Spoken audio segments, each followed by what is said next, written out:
Paula Blair, and I'm really pleased to be joined this time by Caleb Harris, by writer Caleb Harris, who is very kindly going to talk about his latest book, Suffering in Silence, August 15th, 2003. And that is going to be released for general readership and to buy, and it's available now for pre-order. And it's going to come out on the 15th of August this year in 2020. So I connected with Caleb using matchmaker.fm. So this is a website that helps podcast makers and guests find out about each other and to connect. So huge thanks to them. Thanks as well to our members at thanks as well to our members at patreon.com/AV Cultures for your continued support. If you'd like to make a one-off donation, you can also do that at buymeacoffee.com/PEA Blair.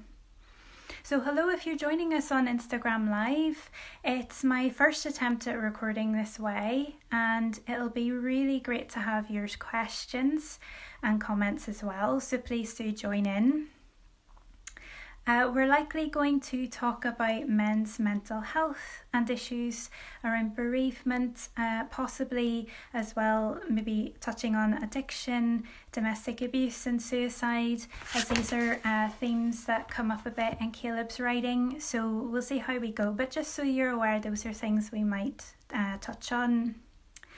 But if you follow Caleb on his Instagram, you'll see that he's got a really positive outlook, and so it won't be all doom and gloom. It will be hopefully a really positive look at all of these things as well. So we're going to start properly at 8 o'clock, so just while we're waiting, let's see. Just a reminder that all of our episodes are available on YouTube.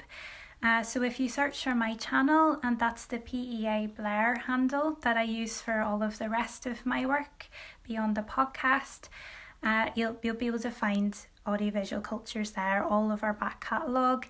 And the most recent episodes of the podcast can also be streamed on just about any podcast platform, including Spotify, Google Play, iTunes, SoundCloud, and any that those feed into as well. So in addition to AV Cultures Pod on Instagram, we're on Facebook and Twitter as AV Cultures. The website is audiovisualcultures.wordpress.com, and you can email audiovisualcultures@gmail.com as well. I'm always looking for guests, so please get in touch if you have something that you're working on or ideas that you're working through, or just something that you really love and you're burning to talk about that's something to do with culture. It'd be really great to hear from you. I've been trying to do this project to try and look at the slippages across different media. So I'm really excited to talk to Caleb, because I've really wanted to have an author of fiction and a novelist on for quite a while. So he's not the first I've asked, but he's the first to say yes. So thank you, Caleb. And I'm really looking forward to hearing more about his experiences in doing that. And so just waiting for, I think we're hitting 8 o'clock about now. So let's see, I think Caleb is here. I've just waved at him. I'm going to see how this works. I think he requests to join, and then I add him. And so it's our first time doing this on Instagram Live. And I tried to do it once before and I messed up the video. So Caleb has just requested, so let's see if we can get him added in.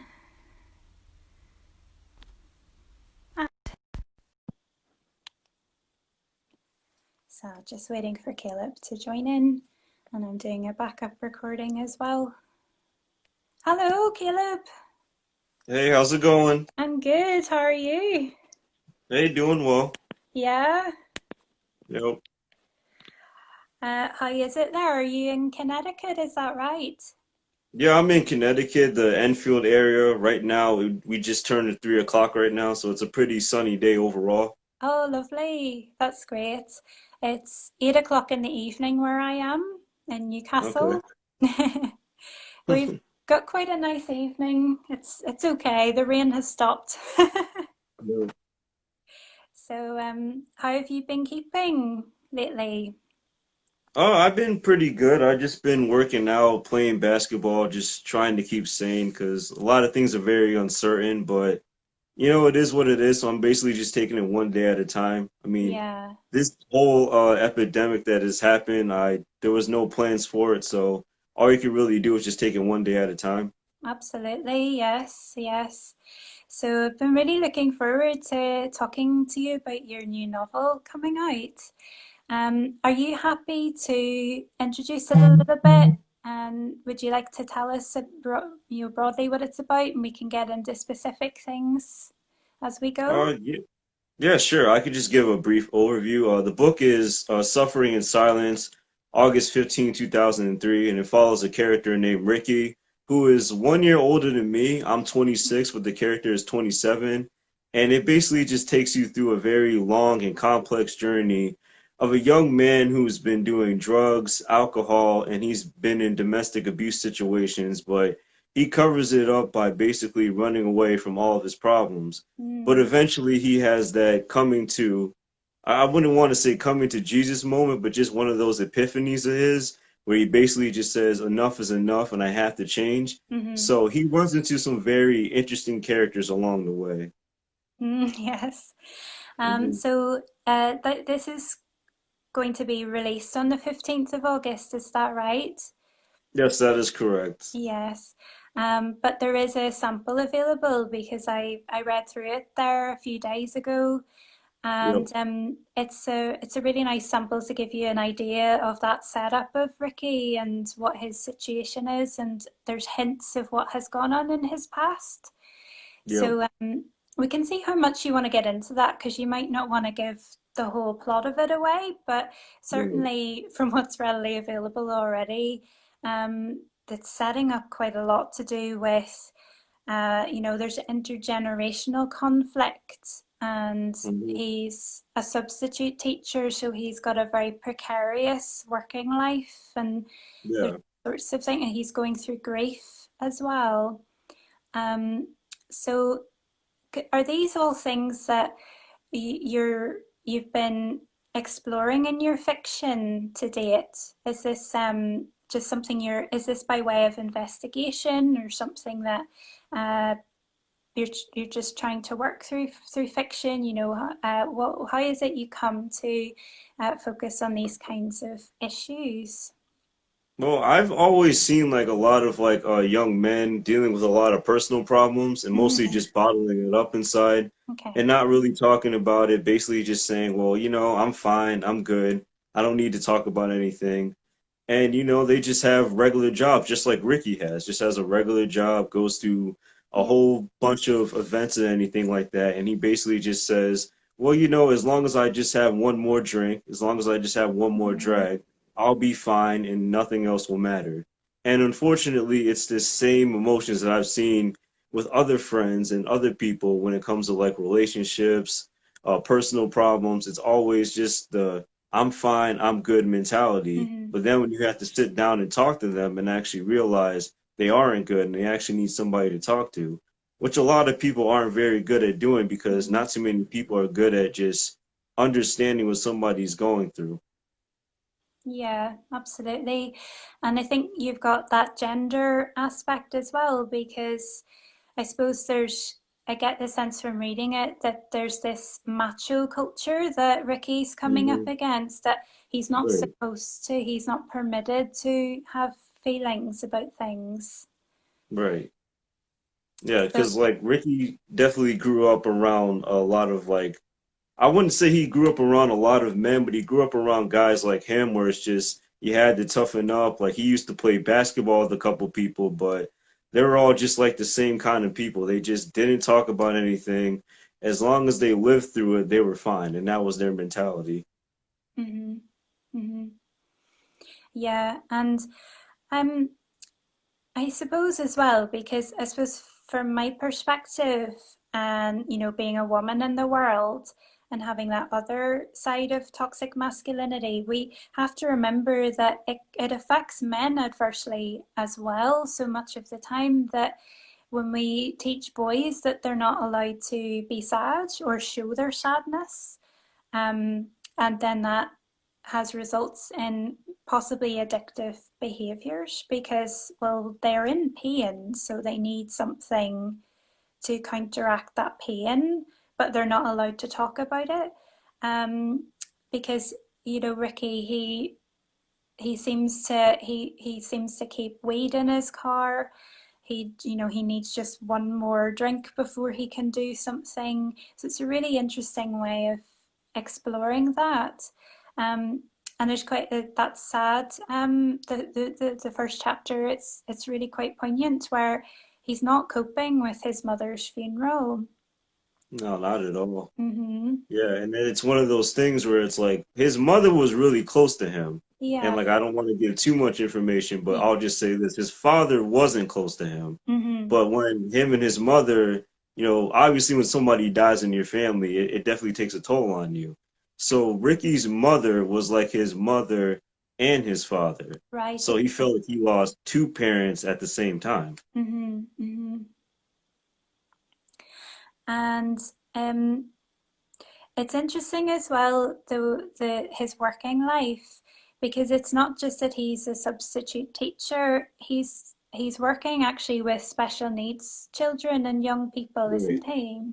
Mm-hmm. hmm And he's like, I think he feels sometimes that he's a hypocrite because since he doesn't want to talk about his problems, he's supposed to be helping people who have problems, but he Mm-hmm. can't even help himself. Mm-hmm. And that's one of the reasons why he's, spiraling out of control all the time because he feels like he's a walking contradiction, Mm-hmm. but he doesn't actually know how to cope with that, Right. which actually takes a toll on him. Mm-hmm. Okay.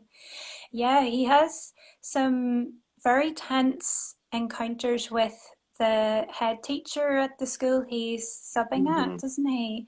That was really telling, where it was a moment where, because we're attached to Ricky, it's his voice, but there were times when I could think, oh, I can tell what that person is thinking about him and Right. projecting onto him, do you know? hmm Yeah. Um, because there's a part where he's so exhausted he can't keep his eyes open, and he hmm accidentally falls asleep at his desk. And this is something I have done in my working life. Yeah. Do you know what I mean? Like, it's Yeah. something that, if you're having a really awful time, you're going through some sort of emotional trauma, as he is, and you just physically can't, and your body just says, no, not doing this.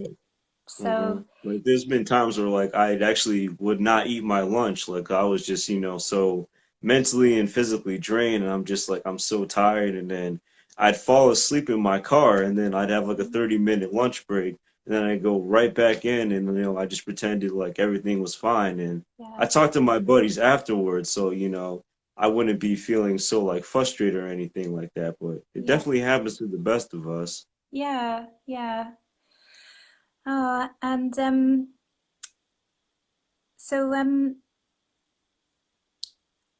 yeah, I find that the intergenerational thing fascinating as well, because I don't know how conscious it is for you, if you want to elaborate, but certainly from the start of the book, the part that I was able to read, it's older women who seem to put pressure on Ricky. Would you say that's right, or do you think it's just the older generation in general? I would say a combination of both, but more just like the older generation in general. But Okay, like definitely with like the older women that are around him, he definitely feels as if, because with Ricky, he doesn't really believe in God. It's okay, one of those things, and everyone else believes in God, but he doesn't. So there's times that he feels like isolated and he can't really stand up for himself. So he's one of those quiet, passive, submissive guys, and he turns to food for his own addiction. And right, like the older generation just doesn't get it because he feels the older generation just has this suck it up, get over it kind of mm-hmm. attitude. Mm-hmm. And he's just like, well, wait a minute, this still doesn't make any sense because how could I get over something if I can't actually talk about it? Yeah, yeah, that's excellent.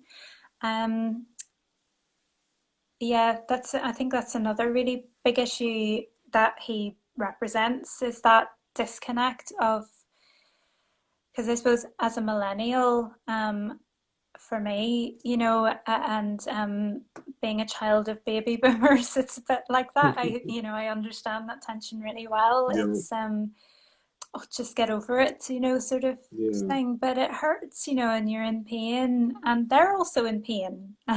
And maybe yeah, we'd all be in a little less pain, or we'd know how to cope with our pain a bit better, carry it and it not define us, or debilitate us so much, and I really get that with Ricky, that he does seem to be really isolated in the pain that he's carrying. yeah. He definitely has. He has friends to talk to. Like one of his friends is Phil, but like him and Phil have that very weird on and off relationship. Like one minute they're friends, the next minute they're not friends. And like he's the only friend he has left, but they've been friends since they were like kids. But it's just, eventually Phil became more toxic for him than Mm-hmm. actually a buddy because everything was a lot more simpler when they weren't drinking, when they weren't smoking Mm-hmm. together, but everything became more complicated when they put those two things into play. Mm-hmm. Mm-hmm. Yeah. Um, and because I haven't been able to read it, as far as that yet, so I haven't met Phil, but um, certainly the Ricky's work colleagues, that's a really, I don't know how to put it. It's almost explosive. The episode that happens with his colleagues, I think they're assistants, teaching assistants, is it?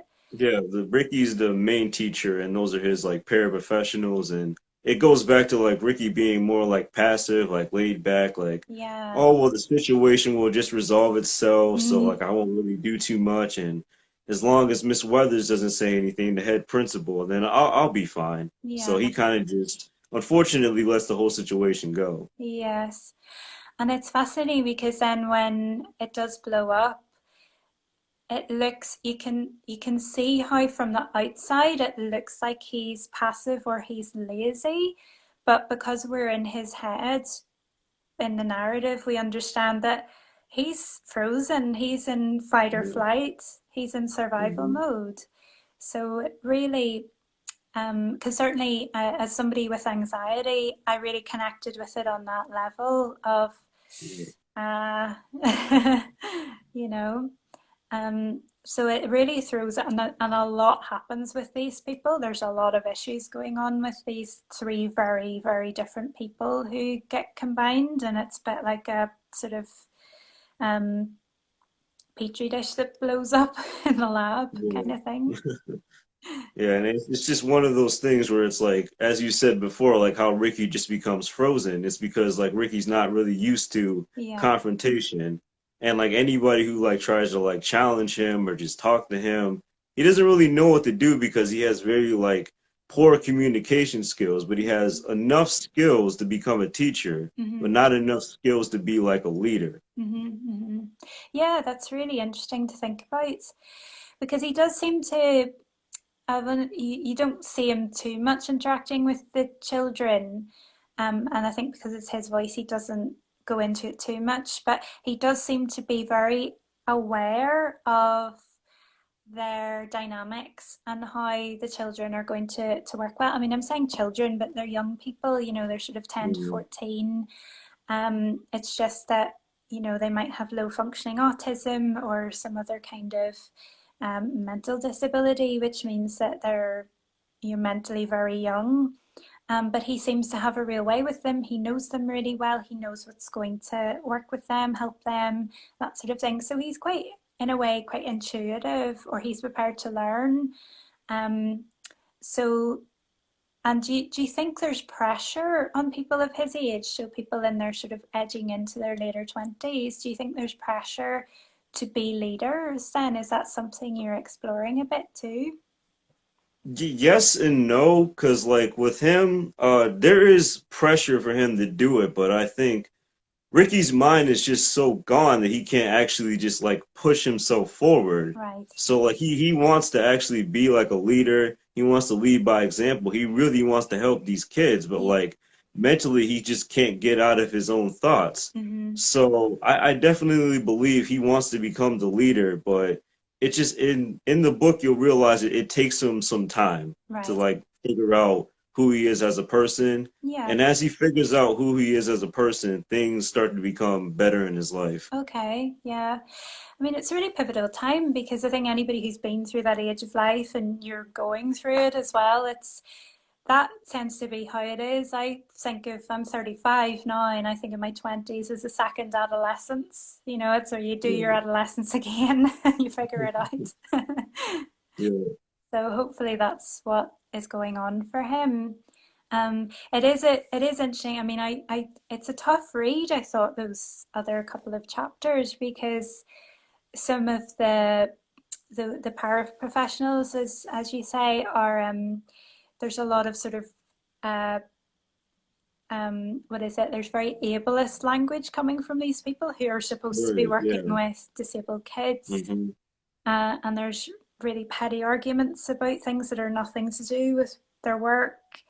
But they're Right. also it's quite clear that they're not getting paid enough for what they do, and there's Hmm. a class issue there. So was that a sub issue that you were trying to deal with in the book as well? Yeah, because like I used to like work at a school, and right now I'm still working at another school, but there are times when like there's people that have become very frustrated, and Mm-hmm. I've heard like some pretty crazy stories. I Right. don't know if they're true or not, but I definitely would listen and observe a lot of these stories, and the main argument was we're not making enough money. And you Mm-hmm. hear this a lot in the news, and it's like absolutely true, but Mm-hmm. unfortunately you hear the really bad part about it in the news where there's actual people who are taking their frustrations out on everybody else. Mm-hmm. And me, I've always remained professional. I've always just had other side income, so I was always going to be fine. But I never took it out on the kids because they're just random kids. That's it. They're just trying to get an education Yeah. and go home, and we do the best that we can do with them. And that's all we can really do. Yeah.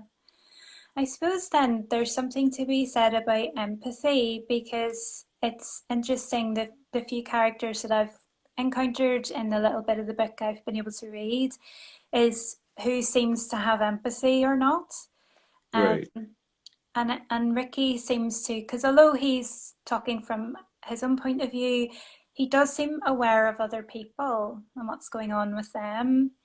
Um, and then there's not really much evidence from a lot of the people he has to work with that they experience, that they feel empathy. Are they too much wrapped up in themselves, that sort of thing? So was that something you were thinking about as well? Yeah, I do believe that some of the paraprofessionals they do care, but it's just they're too tripped up about the money, and it's all about the money. But it's in because, like I said, money we all do need money, but most importantly, in order to keep making money, you have to keep on working. You have Yeah, to establish other incomes, and most importantly, even if you're making a lot of money, you could still be miserable. yeah. And the reason why you could still be miserable is because if you're making money doing something that you don't love, Hmm. then that's just not going to turn into true happiness. Yeah, yeah. Um, let's see. So Um, we can talk further about the bit. I don't know if you want to go further into maybe it gives too much plot away that you don't want to, but do you want to talk any more about the domestic abuse aspect of the book? Is that something you want to even just sort of highlight a little bit? Oh yeah, we could mention just a brief amount of it. I know with Ricky, it's one of those things where it, as the title suggests, is that his father was one minute the playful giant, and then next minute he was just a monster, and it was because his dad had so many issues, and I believe it ties into the way his passive aggressive behavior is because he doesn't want to be like his father, and I think that's a lot of pressure with Mm, a lot of young men today, is because we either have good fathers or we either have bad fathers. And when it comes to our society, a lot of us don't know how to actually talk about our issues because we saw our father not actually talking about it, or we just didn't have our father in the picture. Mm-hmm. Yeah, yeah. I mean, the absent father trope, it seems like it's one that recurs a lot in any kind of fiction writing, but it feels like it recurs because it's not dealt with. You know, there's still Right. um it's still happening all the time, and it's part of that possibly macho type of culture, would you say? Yeah, it's a combination of like the macho culture, but it's really just not understanding who you are as a man because like Okay. there's some men who just are very like macho and try to put on a facade, but they're in so much pain, but that's just how they've been used to dealing with their pain. And unfortunately, a lot of like we've been saying before, like how a lot of men don't like to talk about their issues. Well, I've been learning that a lot of them are just afraid to, or Okay. they never learn how to actually talk about these things because they never wanted to be deemed as being weak. Yeah. And that's not a weakness. Like Yeah. talking about your feelings, talking about your problems Hmm. is not a weakness. If anything, it's one of the strongest things that you can do because you're actually opening up a side of yourself that no one has ever been able to see before. And Mm. that's one of the most beautiful things that anybody could ever do, man or woman. Yeah. Yeah. It takes a lot of strength to admit sometimes that you just need help, or Right. you just need someone or something. Yeah.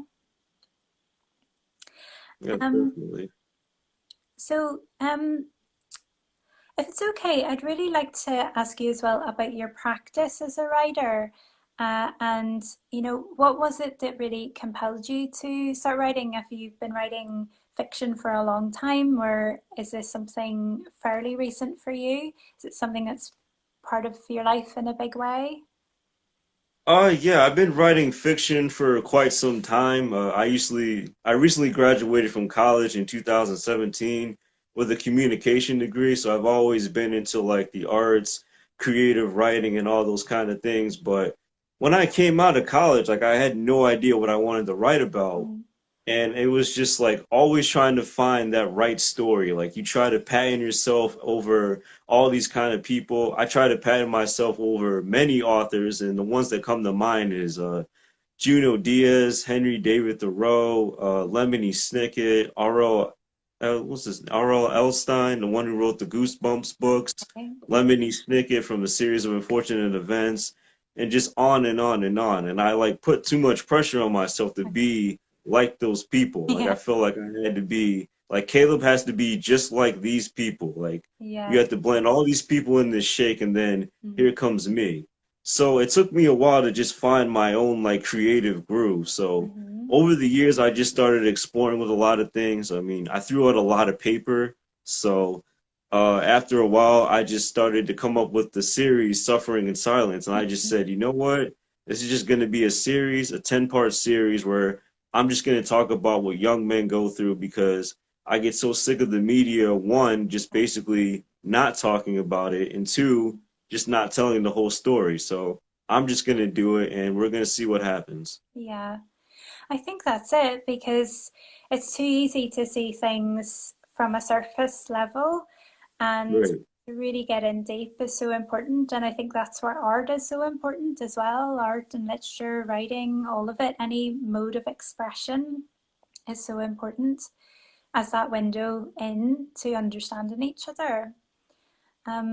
Yeah, so I really hope it gets an audience that way, and it helps not just young men. It doesn't just show them that actually you can deal with this in Right. another way, but also for other people to realize, oh, this is what they experience as well. So this is Mhm. valid, this is important, and actually we all benefit if they get addressed. Right. Yeah, and also I just believe that like even though the book is like written for like young men, also like I don't want to discourage women from reading it either Yeah, because like there are women that don't not everyone of course, but there are women out here that just don't understand what men go through. yeah. And like they just I think books like this will give you a better depiction of what men go through. It's not just, oh, well, he's just an a-hole, he's just a douchebag, he just cheats on so and so, this, that, and the other. And it's not an excuse. Mm-hmm. It's just, when the mind isn't 100% correct, Mm-hmm. when the mind isn't 100% in sync with the physical self, Mm-hmm. then, destruction always happens. And with a lot of men, they have a lot of self-destructive behavior, and unfortunately, they take it out on the women, and then the women become resentful, and then the cycle just keeps going on and on and on. And it's one of those things where it's like you just have to break the cycle, Mm-hmm. because if you don't break the cycle, it keeps continuing, and the destruction keeps happening, and then love basically disappears, and that's something we just can't have. Oh. It's just so lovely to hear a man talk like that. It's really nice. Yeah.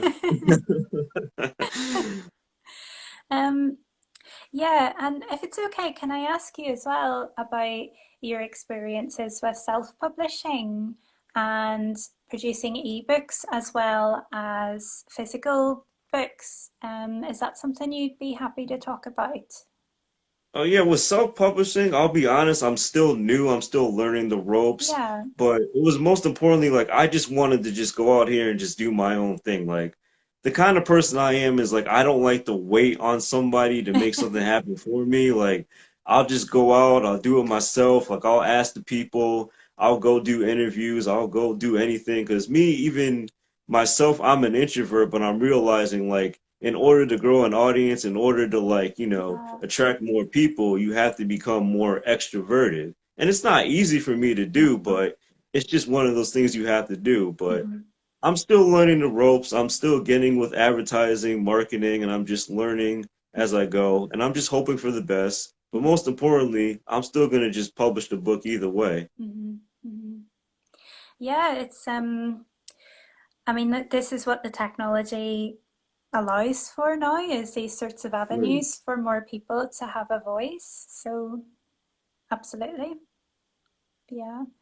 Um, I mean, is there, from what you've experienced so far, is there anything you think would be useful for other aspiring writers? Like, do you think it's something where you need to research a lot, or do you think you need to just try it, just go for it? What would you say for anybody else who wanted to give it Well, a go? yeah. Yeah, I say before anyone's gonna like write a book, make sure you definitely get a high quality editor because a Uh, lot of books on like Amazon aren't actually well written. uh-huh. And a lot of people just think like when they're a writer, like, okay, I could write this, I could edit myself, but it's always key just to get like a second editor because Yeah. I know myself, like when I'm writing books like this, like I know the book is over like 200 pages, and I'm like, wow, I just wrote 200 pages. Like, now I gotta read it over. I gotta take this out, take that out, maybe add this in, maybe add that in. I can miss things. I'm a human being, Yeah. but that's what editors are for.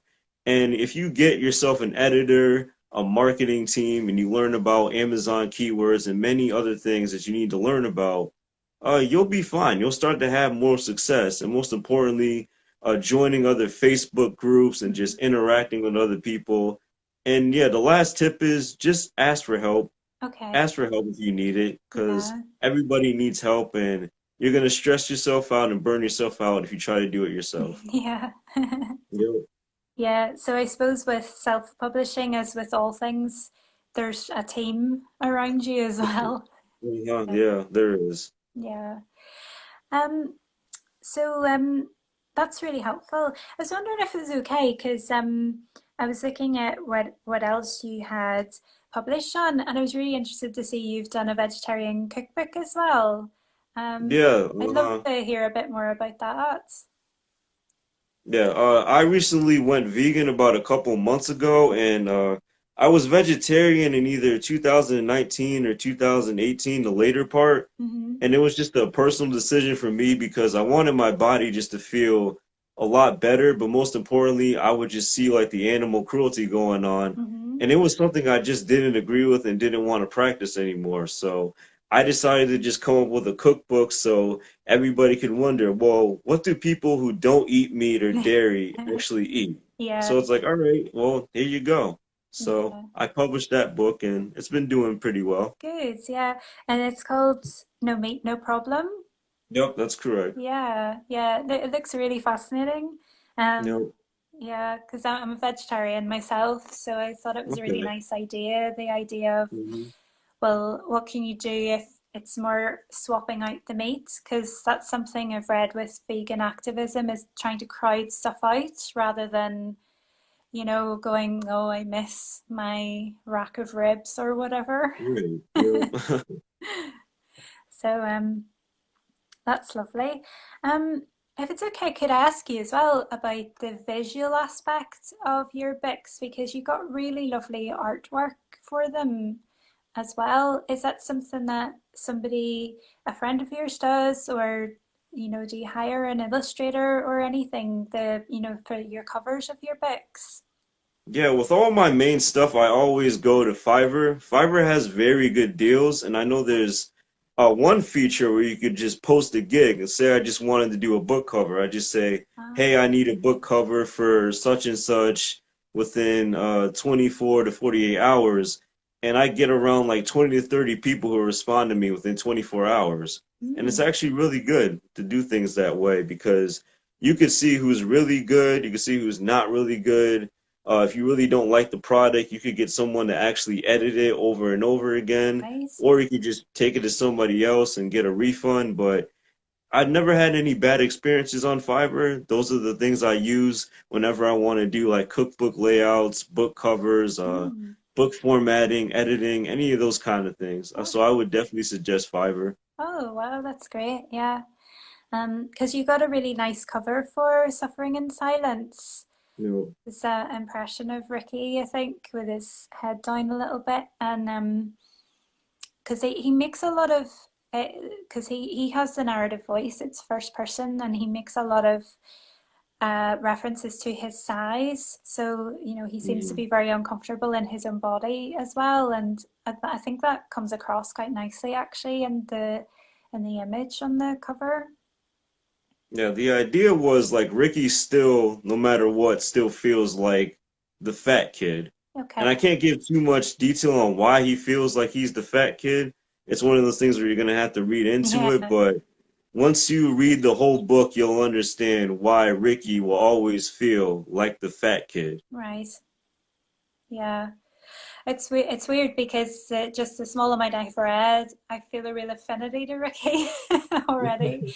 Because I feel like I was the fat kid and in my 20s lost a lot of weight and radically changed my diet and that sort of thing.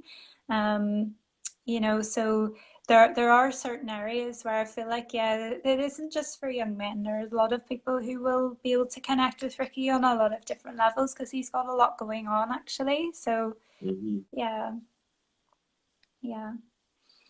Um, so you mentioned this is good. It's part of a 10-part series, so that's a really Right. ambitious project that you're working on. Do Mhm. you have a plan for that? Do you know who all, is it going to be the same characters or is it going to be different people? It's going to be different people, but basically the whole series will be a 10-book series, and it's always going to revolve around a young man to the ages of 18 to 36, and the same things will apply. We're going to Okay. still be talking about depression, anxiety, domestic abuse, sexual abuse, and all these kind of things. And just any topic that I could find that a young man goes through, Right. I'm just going to keep doing my research, and I'm basically going to make a whole fictional series out of this that's just going to be based on realism. Mm-hmm. Okay, that sounds really fascinating because I imagine you won't be short of material as well. Right. Mm-hmm. And I mean, do you think this is something that's very specific to the United States, or it's quite a universal thing as well? What kind of other, do you have an idea of what broader areas you might get into? What sort of experiences? Yeah, I believe it's definitely one of those worldwide kind of things, but in America we talk about it. I don't know what happens in any other like countries, but I know with one thing when it comes to men, like it's always like this stigma to like you can't miss a day of work or like, like Mm, you have to go to the gym, like you have to be a certain size, like right. you have to be a certain weight, you have to be a certain height. And it's just all these like crazy stigmas and it's like somebody just made them up, and it just seems like we're all just going along with it, and nobody is really like questioning these things. But it seems like in America at times when you question things, people just kind of want to try and silence you. Mm, And the idea of this book is, yes, it's called Suffering in Silence, but once you read the book, you start understanding the actual suffering. mm-hmm. Because with my idea is I wanted to be as transparent as like humanly possible because whenever I watch like the media, whenever I watch some books, it's like I get this feeling that people are trying to like sugarcoat something or just trying to hide something. But Mm-hmm. Mm-hmm. with my books, I don't try to hide anything. And I believe that's the reason why they become so good. Mm-hmm. Yeah, yeah. Yeah, because I think I mean, certainly the sample of uh, Suffering in Silence that I read, there are times when you have to remind yourself it's the character saying that. It's not, it's not Mm, Caleb, it's not Ricky, it's this other yeah, character, and he's not saying that, because they're going into very edgy areas. And I think, especially because I mean, I sort of find myself now in a bubble of thinking the way you're talking, so people who are empathetic, people who are trying to understand each other, and then you go out into the world again, or you see something on social media and you go, oh, not everybody feels that way about that sort of person. That's odd, that's uncomfortable. So and it's about sort of, well, actually going out because people do have those really problematic opinions about all yeah. sorts of other people. And it's about, right, how do we confront that while keeping ourselves safe? Mm, Um, so it seems like your books have real potential to try and, I suppose, lead the way and maybe hold somebody's hand in trying to do that in a way. So right. I think with books like mine, it's not really about trying to. I wouldn't necessarily say this is like one of those kind of books that like tries to make everybody happy and tries to yeah, please everyone. It goes more into like, because I mentioned earlier that I'm a big fan of like the series of unfortunate events. I yeah. used to read them when I was like in middle school, like Goosebumps. So I've always been into like horror, drama, psychological films and books and things like that. And I believe the reason why they were so good and the reason why I've like watched them and read them over and over again is because they were talking about issues that no one else was talking about. Mm-hmm. And I found it so fascinating and I would relate to all these stories. I'm like, hey, I could find myself in this kind of like character. And that's actually a very good thing to do because a lot of people want to be understood. But Mm-hmm. however, a lot of us actually need to have somebody to understand us. Yes, yeah, that's really well put. Yeah, absolutely. Um, Gosh, yeah, I really see that with just thinking about Ricky now, actually, that he needs Mm, other people to understand him and see him, and that's not what he's getting, certainly in what I've read. That's really interesting to think of it that way. Um, okay. Gosh, yeah, there's a lot to think about there. Um, so Caleb, is there anything else you would like to talk about? Because I mean, it says on your profiles that I've read about it, you do a bit of filmmaking as well. Is that something that what sort of filmmaking do you do? oh yeah, I've done filmmaking before, but I haven't been in the games in a very long time, so it's been Mhm. about 4 years. So, the last documentary I made was Help Us, and it was revolving around issues that people go through, but it's more drug related. And the documentary is about Enfield's people from 18 and up, and basically they all have a problem with heroin. And I was just trying to give people a reason, to tune into my documentary to show everybody, like, hey, people know that heroin is going on. It's Mm, not that the cops are just being silent, they're still just trying to figure out ways on how to actually stop it. mm-hmm. So I've got some pretty good interviews with counselors, cops. There's also a center at the Enfield Television where they're actually doing a couple of videos just trying to bring awareness to the actual issue going on because there's a lot of people that are dying of heroin, and I wanted to tell people that okay, there are still rehabilitation centers, there are still drop boxes where you could actually drop the drugs Mm-hmm. inside the box and you will be 100% anonymous. And there's so many other solutions. So I definitely would recommend that everyone check it out, because the video is on YouTube. All Okay. you have to do is just type in "Help Us Documentary" Mm-hmm. and you'll be able to find it. Oh, great, great. Yeah, I did try to find it, but I couldn't. But I'll try again for sure. I'll Yeah. try and get a link up. Um, great. And yeah, so it seems like in your creative practice, do you feel like you've always had that impetus to um I suppose, I mean, do you think your work is didactic in a way? Like, do you think you're trying to get people to see beyond the surface or see behind the curtain kind of thing with a lot of these Yeah, films? I would definitely say that. Like, I would just say that it's just a very like transparent way. There's a different way of thinking.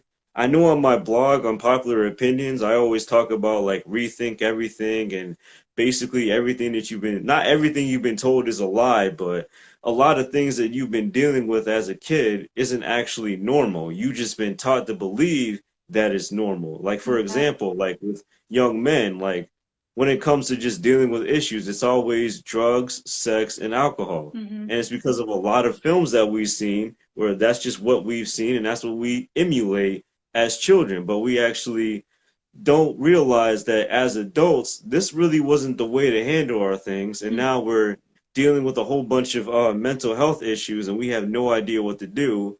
And now, since we're afraid, we're not going to actually talk about it. We're just going to keep continuing the cycle.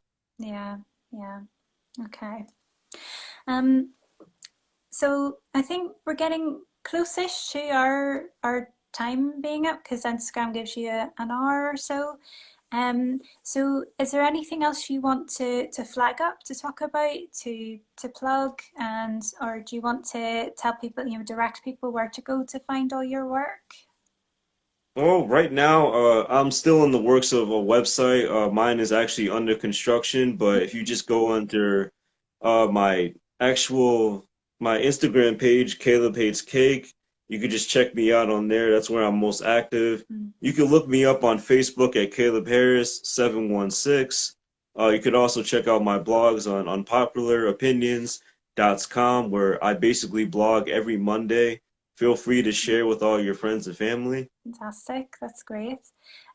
Is it okay if I ask you about your Instagram handle? Do you actually hate cake?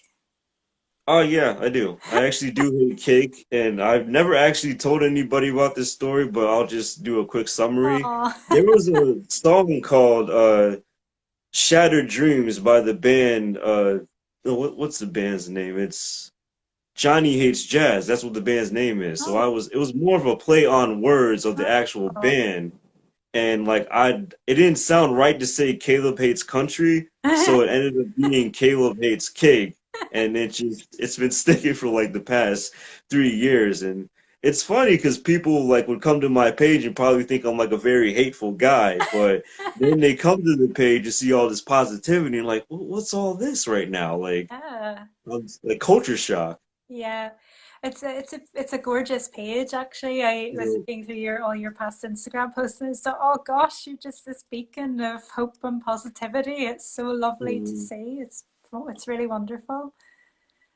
Yeah, you got a lot of inspiration there for a lot of us, I think. you know, I hope you don't lose that. Yeah, I hope I don't either, but Oh, I believe justly with just eating better mentally and yeah. physically, I don't think I'm gonna lose it anytime soon. Oh, that's wonderful. You Yeah, know, great.